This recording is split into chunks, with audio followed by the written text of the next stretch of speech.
سلام علیکم ګرانو دوستانو، نن به زه تاسو ته د کرکټ په هکله باندې یو څو تازه او مهم خبرونه درکړم. چې په نن ویډیو کې به زه تاسو ته دغه آیرلینډ او د افغانستان چې 53 اورېدې لوبې دي دغه په څو بجو باندې شروع کیږي، ځکه ډېر زیات ملګري پوښتنه کوي. او دغه بل به خبر به زه تاسو ته د افغانستان او د ویسټ انډیز سیریز په هکله باندې یو مهم خبر درکړم چې دغه به کله او چیرته ترسره کیږي. کوم ملګري په چینل کې نوي راځي ټول نه مخکې خو دغه چینل در سره سبسکرایب کړئ. نو اول خو به زه تاسو ته یو ډېر ښه خبر درکړم چې نن د افغانستان او د آیرلینډ یو پریکټیس لوبه ترسره شوله چې افغانستان ونه په 6 رنزو باندې دغه لوبه ګټلې ده. په دغه لوبه کې که موږ وګورو، حشمت الله شهیدي 15 رنزه کړي دي، ګوربز 59 رنزه کړي دي او نجیب زدران بیا 53 رنزه کړي دي. بل طرف ته که موږ د افغانستان بالران وګورو، سید شیرزاد 3 لوبغاړي اوټ کړي دي او دې نه علاوه شرف الدین اشرف هم بیا 3 لوبغاړي اوټ کړي دي. ګلبدین نایب او محمد نبی بیا یو لوبغاړي اوټ کړی ده.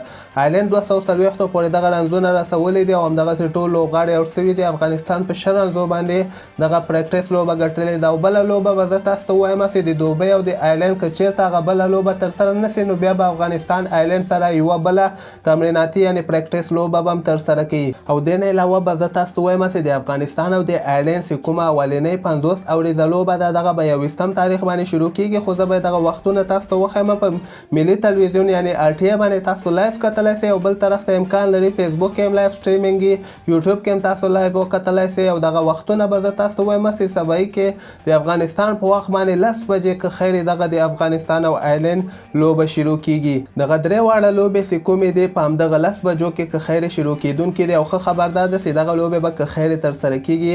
هغه وایرس چې کوم دغه دوبۍ لوبغاړو کې او د افغانستان او همدغسې د آیرلینډ لوبغاړو کې اوس شکر کوم قسمه وایرس نشته ده.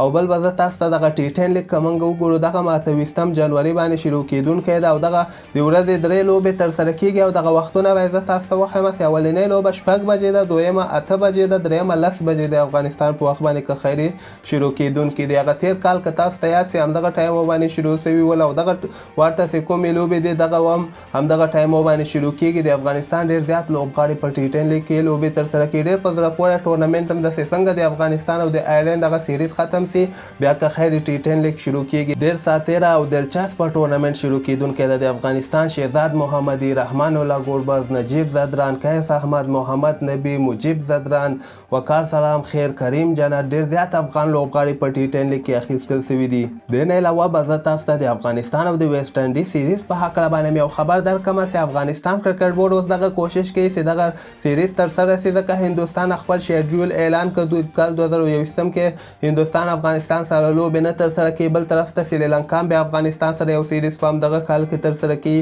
دې نه علاوه افغانستان له ویسټ انډیز سره یو سیریز کوي چې په دغه کې به 6 ورځې لوبې مې او 50 ورځې لوبې مې.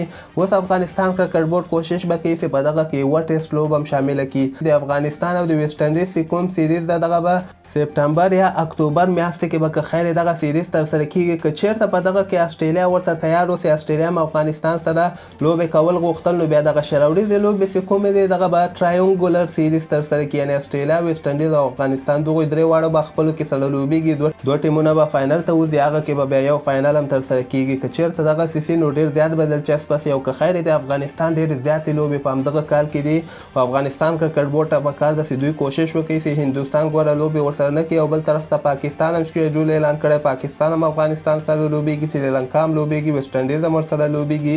که خیر دغه نور ټیمونه هم خپل دغه شیډولونه اعلانوي په کال 2021 کې چې دوی لوبې ترسره کړي. نو همدغسې تازه خبرو لپاره تاسو دغه چینل هم در سره سبسکرایب کولی سئ.